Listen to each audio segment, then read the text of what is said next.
अच्छा दोस्तों, top student बनने की वीडियो के 7 पॉइंट्स हमारी पिछली वीडियो में थे और अब ये दूसरी वीडियो में मैं आपको खुशामदीद कहता हूँ। इसमें बकिया 7 पॉइंट्स के ऊपर हम वर्किंग करते हैं और इनमें देखते हैं हम कि वो बकिया 7 पॉइंट्स कौन से हैं जिनको आप अपनी ज़िंदगी में अप्लाई करें, अपने प्लान का हिस्सा बनाएं ताकि आप एक पावरफुल ज़िंदगी गुजार सकें। और ये जो एजुकेशन का दौर है आपका, ये एक सुनहरा दौर हो। जब आप पलट के अपनी ज़िंदगी में देखें तो अपने को खुद शाबाश देने का दिल चाहे कि यार वेल डन, मैंने क्या ज़बरदस्त एफर्ट किया, मैंने क्या अच्छा प्लान करके अपनी ज़िंदगी को गुजारा है और अपनी फाउंडेशंस कितनी स्ट्रांग बनाई हैं कि आज देखो जब मैं मेरे प्रोफेशन में हूँ, मैं मेरे बिजनेस में हूँ, जॉब में हूँ, कॉर्पोरेट लैडर पे किसी भी मकाम पे हूँ, तो आज जो मेरी ग्रेटनेस है, आज जो मेरी स्ट्रेंथ है, ये इस वजह से है कि मैंने उस वक्त में जब मैं मेरे एजुकेशनल इंस्टीट्यूट्स में था तो मैंने चीज़ को सीरियस लेकर अप्लाई किया और वहाँ से बेस्ट एफर्ट्स हासिल करके अपनी ज़िंदगी अपने आप को इतना स्ट्रांग बनाया कि आज मैं तरक्की के इस स्टेज के ऊपर खड़ा हुआ हूँ।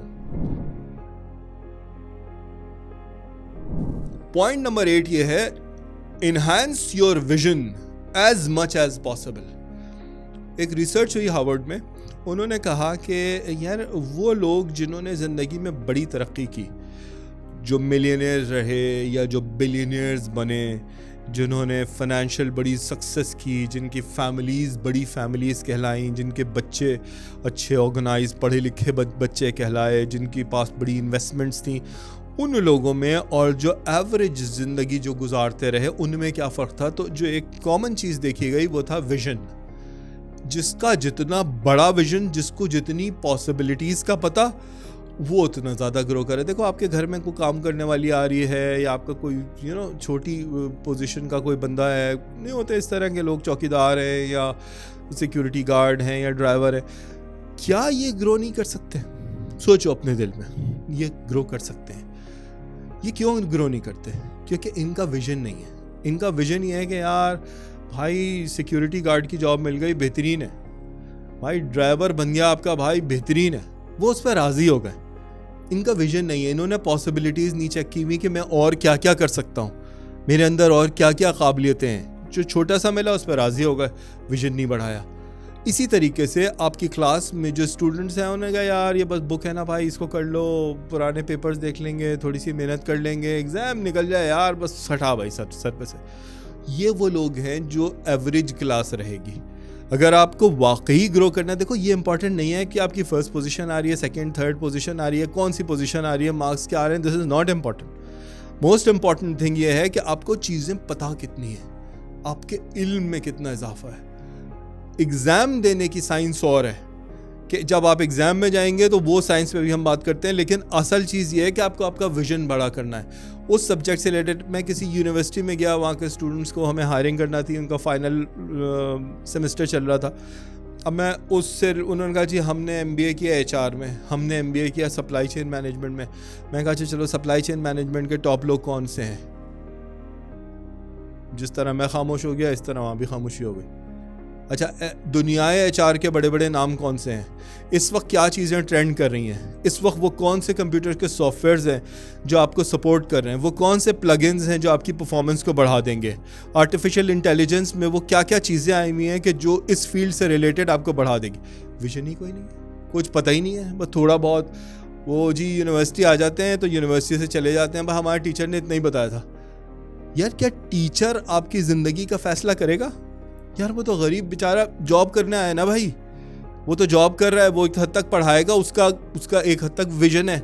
आपको तो आपकी ज़िंदगी के लिए खुद को तैयार करना है ना, तो खुद उस चीज़ के ऊपर मैक्सिमम अपना विजन बढ़ाओ, चीज़ें बढ़ाओ, सोचो, सॉफ्टवेयर्स देखो, लोगों को सुनो, रिसर्च देखो, अमेरिका में क्या हो रहा है, यूरोप में क्या हो रहा है, ऑस्ट्रेलिया में क्या हो रहा है, जो तरक्की याफ्ता जगह हैं वो क्या कर रही हैं, जो दुनिया की बड़ी उस इंडस्ट्री से रिलेटेड कंपनीज़ हैं वो क्या क्या रिसर्च लेकर आ रही हैं, वो नए टूल्स को, नई चीज़ों को कैसे अप्लाई कर रही हैं। एप्लीकेशन साइड ऑफ एजुकेशन में जाओ, that is the real education. Point number 9 ये है कि simplify things and make things easy. देखो अक्सर थ्योरीज ऐसी होती हैं, कुछ सब्जेक्ट्स ऐसे होते हैं या कुछ चीज़ें इस तरह की होती हैं, जब टीचर्स पढ़ा रहे होते हैं तो आगे बैठे हुए या कुछ स्टूडेंट्स जो पढ़ के आए हुए हैं या जो किसी ट्यूशन में पढ़ रहे हैं, वो कहते हैं जी जी सर समझ में आ रहा है, वेल डन सर समझ में आ रहा है। अब वो बेचारे जो बकिया स्टूडेंट है वो देख रहे हैं यार इसकी समझ में आ गया। टीचर कह रहा है हाँ देखा मैंने बताया ना तुम लोगों की समझ में आ गया, वेरी नाइस यार तुम बहुत अच्छे जा रहे हो। अब बकिया स्टूडेंट कह रहे हैं यार हम ही नालायक हैं, कुछ इसकी समझ में आ गया, वो टीचर ने जो समझाया क्या बोला इसने, टीचर क्या बोला वो इसकी समझ में आया, ये क्या जवाब दे रहा है वो टीचर की समझ में आ रहा है। अब अगर हम बोलेंगे तो बेइज्जती होगी, कोई बेइज्जती नहीं होगी। ये याद रखो, इज्जत और जिल्लत अल्लाह ताला की तरफ से है। कोई आपको इज्जत नहीं दे सकता, कोई आपको जलील नहीं कर सकता। अगर किसी ने वर्किंग की हुई है, टीचर तो आसानी देखेगा ना, हाँ भाई मैंने बताया उसकी समझ में आ गया, चलो भाई आगे चलो। आपको चीज़ों को आसान करना है। जब तक कि आपको समझ में चीज़ नहीं आएगी आपको बढ़ना नहीं है, और जब समझ में आए तो चीज़ को आसान करो, सिंप्लीफाई करो, सिंप्लीफाई करो। जितना आसान बनाओगे, जितना आपका मॉडल किसी चीज़ को लेकर आसान होगा, उतना आपकी ग्रोथ अच्छी होगी। लेकिन अगर कोई मॉडल आपका मुश्किल है, वो चीज़ याद ही नहीं हो रही, वो जो कहते हैं सिलिकॉन वैली में कि अगर आपको बिजनेस रजिस्टर करवाना है वहाँ पे, तो आपका जो बिजनेस प्लान है वो 1 पेज का होना चाहिए, 1 पेज का बिजनेस प्लान हो। और वो जब आप जाएंगे अप्रूवल के लिए तो वो आपको बिठा देंगे साइड में, आप कहेंगे कि स्कूल के किसी बच्चे को बुलाएंगे, कहेंगे इसको समझाओ, वो आप उसको समझाएंगे, फिर बच्चे से कहेंगे चलो बेटा तुम्हारी समझ में आ गया अब हमें समझाओ। अगर वो बच्चा समझा देगा तो आपको अप्रूवल मिलेगा आपकी कंपनी का, अदरवाइज आपको नहीं मिलेगा। Because simplicity is the key of success. चीज़ को आसान बनाओ, चीज़ को सिंप्लीफाई करो। वो टीचर जो चीज़ को बहुत मुश्किल बना देते हैं, पहले तो उनको बताएं, जाके समझाएं कि सर आप बहुत मुश्किल कर रहे हैं, मेरे लिए चीज़ को आसान करें। पूछते रहें। अगर वो कर सकें तो सही है, और अगर वो नहीं कर सकें तो किसी दूसरे को ढूंढो। आपकी ज़िंदगी किसी एक टीचर की मरहून मिन्नत नहीं होनी चाहिए कि यार वो टीचर पढ़ाएगा तो मैं चलूँगा। ना, आपको तो कामयाबी पे जाना है, अब भी आपको आपकी मंजिल पे जाना है। मंजिल पे जाने के लिए साइकिल मिलती है, अच्छा है, मोटरसाइकिल मिलती है, बहुत अच्छा है, गाड़ी मिलती है, सबसे अच्छा है, बस से लटक के जाना है जाओ, ट्रेन से जा सकते हो जाओ, बहुत अच्छा होगा, जहाज़ का टिकट ले लो तो जाओ। मंजिल पे जाना है, अब व्हीकल कोई भी हो, मंजिल पे जाने से कोई आपको रोक ना सके, शर्मिंदगी आपको रोक ना सके, तो शर्मिंदा नहीं हो। जब तक आपको चीज़ समझ में नहीं आ रही, सर अदब के दायरे में, इज़्ज़त के दायरे में, तमीज़ से, सर वो काइंडली मेरी समझ में नहीं आ रहा, मुझे थोड़ा सा दोबारा एक्सप्लेन कर दें। पब्लिक हंसेगी, मत शर्मिंदा हो। किसी की हंसी आपको आपकी कामयाबी से दूर न कर दे। शर्मिंदगी से नहीं आगे बढ़ो, हिम्मत से आगे बढ़ो। वो जो सब आज हंस रहे हैं, कल आपकी तरक्की देखकर वो सब के सब आपसे मुतासिर होने वाले हैं। लेकिन तरक्की के लिए बहुत ज़रूरी चीज़ ये है कि आपकी समझ क्लियर हो, क्योंकि आप अशरफुल मखलूक हैं दिमाग की बुनियाद के ऊपर। दिमाग में अगर वो चीज़ क्लियर होगी तो आप आगे बढ़ेंगे, और अगर दिमाग में नहीं होगी तो आप रुक जाएंगे। पॉइंट नंबर 10 है, practice and repetition is the mother of greatness.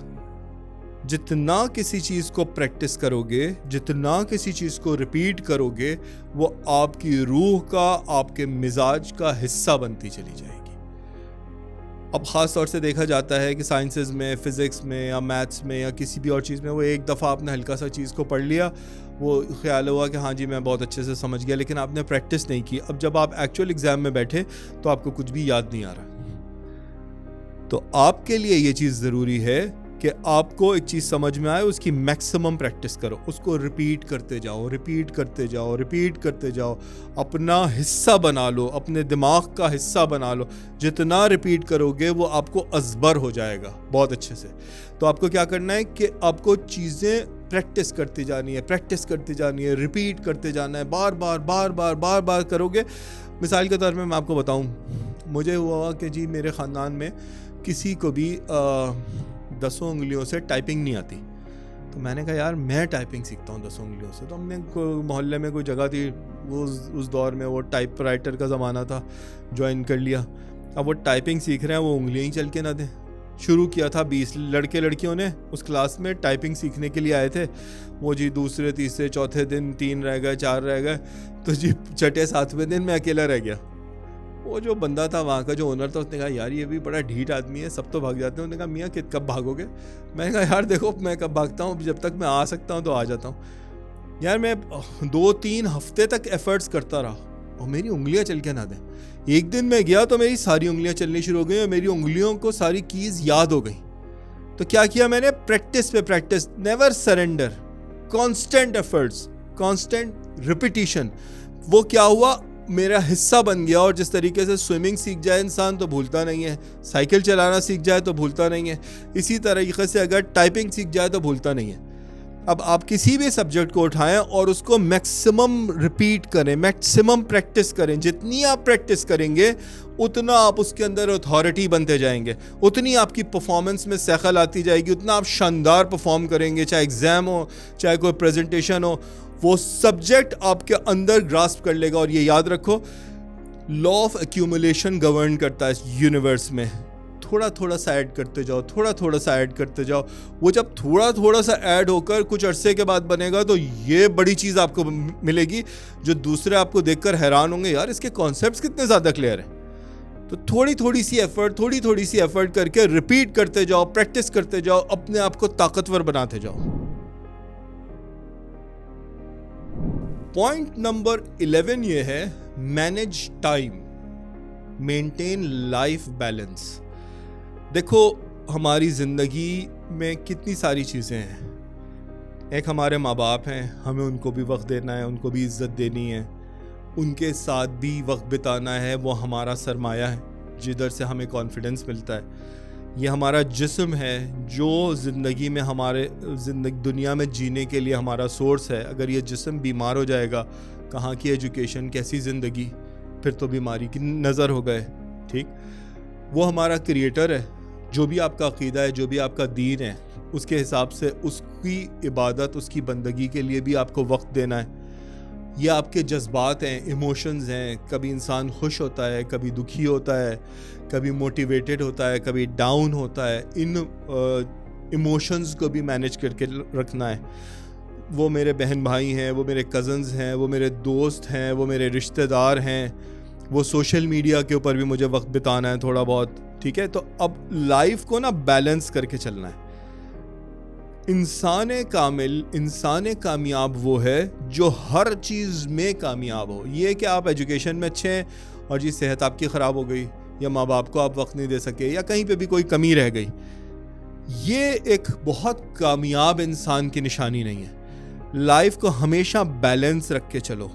सोचो दिमाग से, प्लान करो पेपर के ऊपर। ये सोचो यार, देखो जब आप परफॉर्म कर रहे हैं दिन में तो आपका वक्त ऐसे ही गुजर जाएगा, यार वो फलाना टीवी के ऊपर मूवी लग गई, आप उधर ही बैठ गए। अगर आपके पास प्लान है, आपको ये पता है यार मुझे एक्सरसाइज को, मुझे योगा को भी वक्त देना है, यार मुझे किसी बड़े अक्लमंद शख्स को उसकी कोई वीडियो भी सुननी है, ऑडियो बुक भी सुननी है, या मुझे कुछ पढ़ना भी है, या मुझे करंट अफेयर के बारे में कुछ देखना है, तो आपको उधर भी वक्त लगाना है।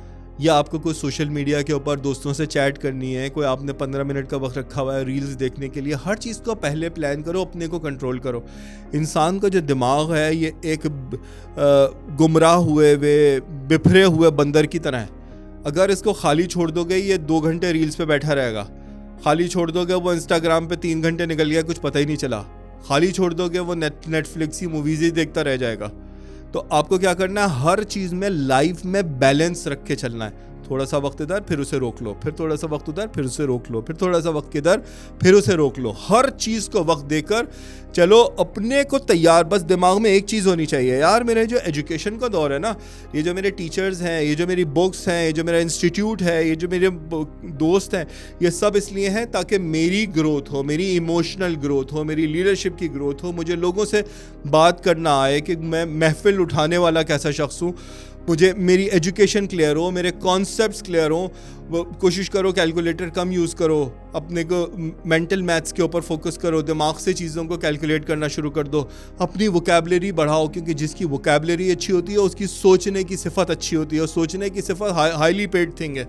तो अपनी लाइफ में बैलेंस बना के चलो, अपनी हेल्थ को भी मेंटेन करो, अच्छी ग़िज़ा भी खाओ, न्यूट्रिशन भी दो, फ्रेश एयर में भी जाओ, सनलाइट में भी जाओ, जाके ऑक्सीजन इनटेक भी करो। तो बैलेंस बना के चलो, क्योंकि कामयाब इंसान एक बैलेंस्ड इंसान होता है। पॉइंट नंबर 12, बी ए हेल्थ फ्रीक। सेहत के लिए ये जो जिस्म है, जो मेरी वजह हयात है, जिस सवारी पर मैं ट्रैवल कर रहा हूँ, इस जिस्म की सेहत की खातिर पागलपन की हद तक कोशिश करो। जिस्म अगर नहीं बचा तो कुछ भी नहीं बचा। जिस्म जितना हेल्दी, जिंदगी की क्वालिटी उसके ऊपर गवर्न करेगी। जिंदगी की तवालत, तूलानियत, कितनी लंबी जिंदगी जियोगे, कितनी सेहत की जिंदगी जियोगे, कितनी खुश जिंदगी जियोगे, कितनी कामयाब जिंदगी जियोगे, ये डिपेंड करेगा कि आपकी सेहत कितनी अच्छी है।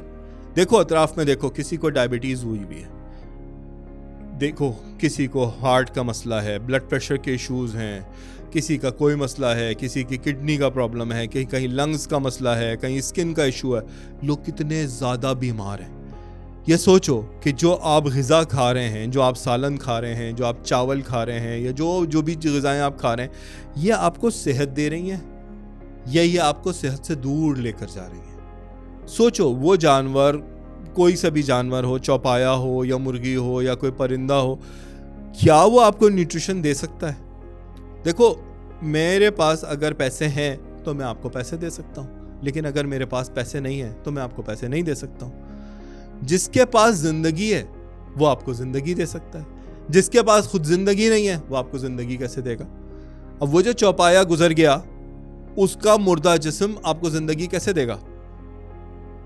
रखो थोड़ी देर के लिए सलाद काट के या फल, देखो वो उसके अंदर नशोनुमा है, उसको आप अगर थैले में बंद करके रख देंगे तो वो अजीब से होने शुरू हो जाएंगे, ठीक, क्योंकि वो जिंदा है।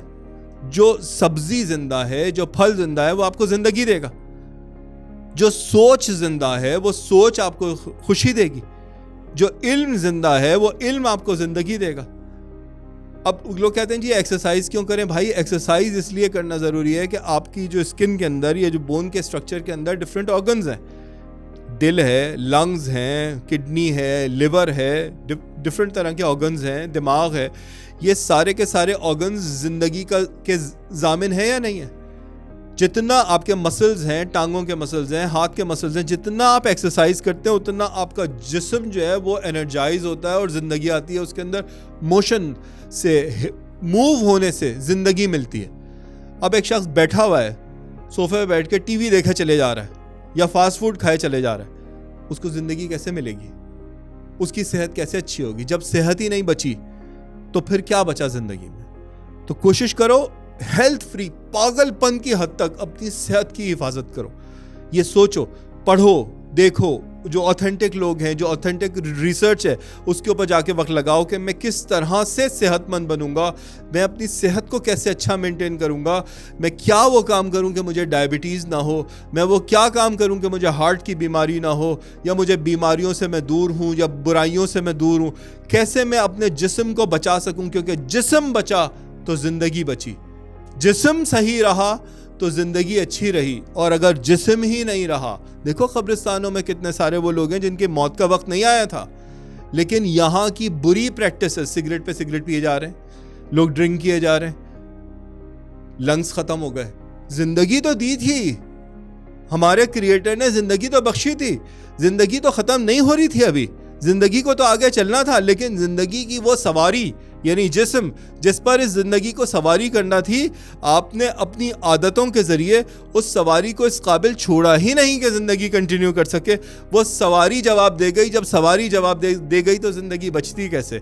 तो बी ए हेल्थ फ्रीक, फोकस करो कि आपकी जिंदगी, आपकी सेहत, आपका जिस्म मैक्सिमम इंटैक्ट रहना चाहिए। पॉइंट नंबर 13 ये है, कीप मॉनिटरिंग योर प्रोग्रेस। आप बीइंग ए स्टूडेंट, आपको हर वक्त ये चेक करते रहना है कि मैं आज इस वक्त जिधर मैं आगे बढ़ रहा हूँ, किसी भी सब्जेक्ट में, किसी भी एजुकेशन में, किसी भी चीज़ में, आज मेरी परफॉर्मेंस क्या है। देखो, मैं आपको एक चीज़ बताता हूँ कि कहते हैं कि वो लोग जो एक प्लान बनाते हैं, एक गोल बनाते हैं ज़िंदगी का कि मुझे वहाँ जाना है, उसको बार बार मॉनिटर करते रहते हैं। कहते हैं कि अगर कोई शख्स प्लान बनाए, महीने में एक दफ़ा उसे देखे, मॉनिटर करे, गेज करे अपने आप को कि जो मैंने प्लान बनाया था मैं उसमें कहाँ पहुँचा हूँ, तो वो एक कामयाब शख्स होगा। वो शख्स जो दिन में एक दफ़ा मॉनिटर करे कि यार मैंने ये प्लान बनाया था, मैंने ये काम कर लिए हैं, ये काम मेरे मिसिंग हैं और ये काम मुझे करने हैं, वो मिलियनेयर बन जाएगा, क्योंकि वो बार बार उस चीज़ को मॉनिटर कर रहा है। और वो शख्स जो हर 2-3 घंटे में हर रोज़ अपने प्लान को मॉनिटर करे और गेज करे कि यार मेरा ये प्लान था और मैं कहाँ पे पहुँचा हूँ, वो एक मैक्सिमम लेवल की सक्सेस पाएगा। या ये कहा जाता है कि ये बिलियनियर्स की सिफात में से एक सिफत है। तो आपको हर वक्त अपने को मॉनिटर करते रहना है, अपनी सेहत को मॉनिटर करते रहना है, अपने फ़लाने सब्जेक्ट को। यार मेरे ज्योग्राफी के अंदर मुझे इस साल में 12 चैप्टर्स कवर करना थे, स्कूल में मेरे 4 चैप्टर्स कवर हुए हैं, मैंने खुद कितने कर लिए हैं? कहीं ऐसा तो नहीं है कि मैं बहुत पीछे चल रहा हूँ? या ये पॉसिबिलिटी है कि मैं आगे के 2 चैप्टर्स भी कर लूँ? मैंने हिस्ट्री में क्या पढ़ा हुआ है, हिस्ट्री क्या मेरी समझ में आ रही है या नहीं समझ में आ रही? अगर मैं साइंस का स्टूडेंट हूँ तो केमिस्ट्री मुझे समझ आ रही है या मैं पीछे रह गया हूँ? या इंग्लिश लिटरेचर में अगर मैं हूँ तो मुझे लिटरेचर समझ में आ रही है या मैं कहाँ? Keep monitoring your self, keep assessing your self कि यार मुझे समझ आ रही है नहीं आ रही है। और अगर नहीं आ रही है तो फिर उसके लिए बड़ा सोचो, टीचर्स को हिला दो, माँ बाप से पूछो कि भाई मुझे समझ में नहीं आ रहा, मुझे कोई टीचर रख के दो, बड़े बहन भाइयों से पूछो, बड़े कज़न्स से पूछो, दोस्तों से पूछो, यार इस सब्जेक्ट में कोई किसी टीचर को जानते हो, किसी करीब की एकेडमी में पहुंच जाओ, किसी कोचिंग सेंटर में पहुंच जाओ, पूछो कि भाई यार आपके पास फ़लाना इसका टीचर कौन है, उस टीचर से जाके सलाम दुआ कर लो, इज़्ज़त दे लो।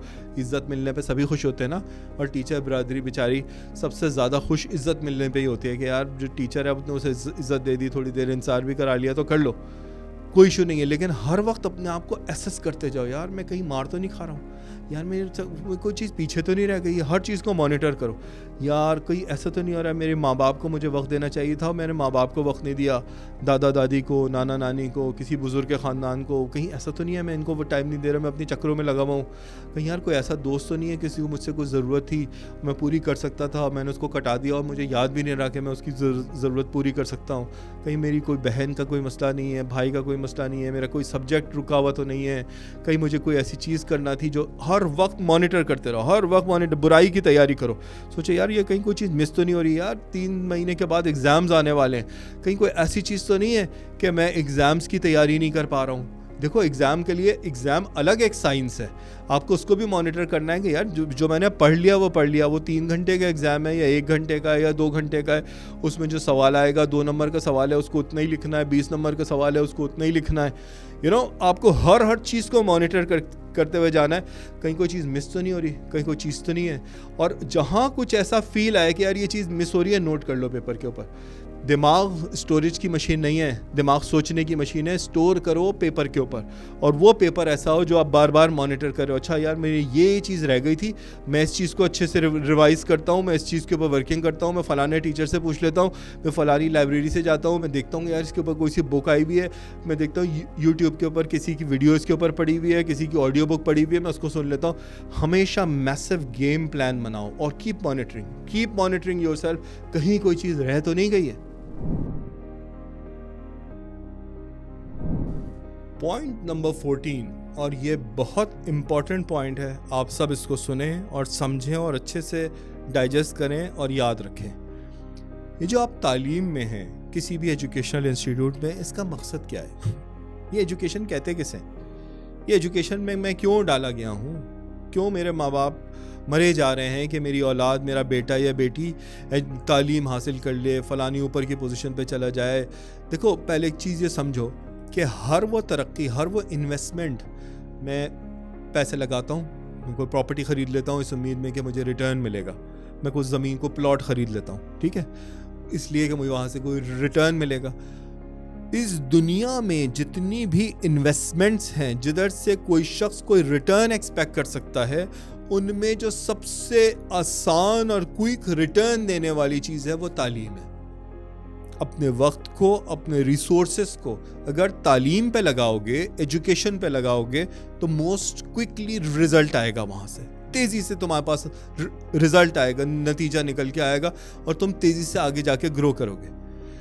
ये समझ के चलो कि मकसद तालीम क्या है। मकसद तालीम ये नहीं है कि आपको रट्टू तोता बना दिया जाए, आपको चीज़ें रटवाई जाएं, नहीं। मकसद तालीम यह है कि आपको डिफरेंट तरह के विजन दिए जाएं, डिफरेंट तरह के टूल्स दिए जाएं, डिफरेंट वेन्यूज़ आपके ऊपर ओपन किए जाएं, आपको उस चीज़ से लिंक चीज़ें सिखाई जाएं, नई नई चीज़ें बताई जाएं, नई नई टेक्निक सिखाई जाएं। और उसका एक ही फ़ायदा है, और वो क्या है कि अब आप उसको आपकी ज़िंदगी पर अप्लाई कैसे करते हैं। तालीम का, इन वेन्यूज़ को ओपन करने का, इन विजन्स को सिखाने का, इन टूल्स को बताने का, इन ट्रेनिंग्स को देने का एक ही मकसद है कि आपको इक्विप कर दिया जाए, आपको हर तरह की चीज़ें दे दी जाए। और अब ये आप पर डिपेंड करता है कि आप इन टूल्स से, इन विजन्स से, इन चीज़ों को आप अप्लाई कैसे करते हैं अपनी ज़िंदगी, इन मॉडल्स को अप्लाई कैसे करते हैं, एप्लीकेशन साइड में आप कैसे हैं। जितना अच्छा आप अप्लाई करने वाले बनेंगे वो तय करेगा कि आप लैडर में, कॉर्पोरेट लैडर में या बिजनेस में या जॉब में आप उतने ऊपर जाएंगे। जो जितना कम अप्लाई करने वाले लोग हैं, रटते हैं और एग्जामिनेशन में जाके उगल देते हैं, और जब एग्जामिनेशन हॉल से बाहर निकलते हैं तो कुछ भी याद नहीं रहता। ये वो मीडियोकर क्लास है जो आपको बिजनेसेस में और जॉब्स में हर जगह दिखेगी। लेकिन वो लोग जो किसी तालीम को, किसी विजन को, किसी टूल को इंटरनलाइज कर लेते हैं, अच्छी तरीके से समझ लेते हैं, एग्ज़ाम में जाते हैं, परफॉर्म करते हैं, उसको पहले से बहुत अच्छे से मेहनत किया हुआ होता है, रिपीटिशन में डाला हुआ होता है, और उसको वहाँ पे जाके एग्ज़ाम में भी परफॉर्म करते हैं, लेकिन उसको भूलते नहीं हैं, उसको अपना हिस्सा बना लेते हैं, अपना पार्ट बना लेते हैं। अब जब ये लोग बिजनेस में या जॉब में या प्रैक्टिकल लाइफ में निकलते हैं तो ये लोग उसको जब अप्लाई करते हैं तो सीनियर मैनेजमेंट्स में जाते हैं। तो इन लोगों को जो विजन होता है, इनकी जो प्लानिंग होती है, इनकी जो टेक्निक्स होती हैं, इनकी जो वर्किंग होती है, फिर इनके दिमाग के ऊपर, इनकी अकल के ऊपर, इनके प्लान के ऊपर, इनकी स्ट्रैटेजीज़ के ऊपर, इनके बनाए हुए इरादों के ऊपर फिर पूरी ऑर्गेनाइजेशन चल रही होती है और ऑर्गेनाइजेशंस प्रॉफिट हासिल कर रही होती हैं। मेरे दोस्तों, ये वो की पॉइंट्स हैं, ये वो 14 की टेक्निक्स हैं जिसको अपनी ज़िंदगी में अप्लाई करो। अपनी एजुकेशन लाइफ को खुदा का दिया हुआ एक बड़ा अतिया समझो। ये मोहलत ज़िंदगी में हमेशा नहीं बचेगी, ये वक्त ख़त्म होने वाला है। अपने को तैयार करो, कोशिश करो कि अपनी ज़िंदगी की कामयाबी की इमारत जितनी तवील बना सकते हो बना जाओ। छोटी फाउंडेशन छोटी इमारत बनाएगी, बड़ी फाउंडेशन बड़ी इमारत बनाएगी। कोशिश करो। हमारी टीम की ख्वाहिश ये है कि आपको आपके जहन में वो चिराग जलाए जाएं जिससे आप इस बात पे राज़ी हों और आपको वो चीज़ें दिखें कि आप अपनी ज़िंदगी की कामयाबी की बिल्डिंग के लिए एक बहुत बड़ी फाउंडेशन बनाएं, ताकि उसके ऊपर एक कदावर, ताकतवर, खूबसूरत कामयाबी की बिल्डिंग बना सकें। इस विजन को सुने, मल्टीपल टाइम सुने, अपनी ज़िंदगी में अप्लाई करें, अपने चाहने वालों के साथ शेयर करें। मिलते हैं अगली वीडियो में। आप सबका ये वीडियोस देखने का बहुत शुक्रिया।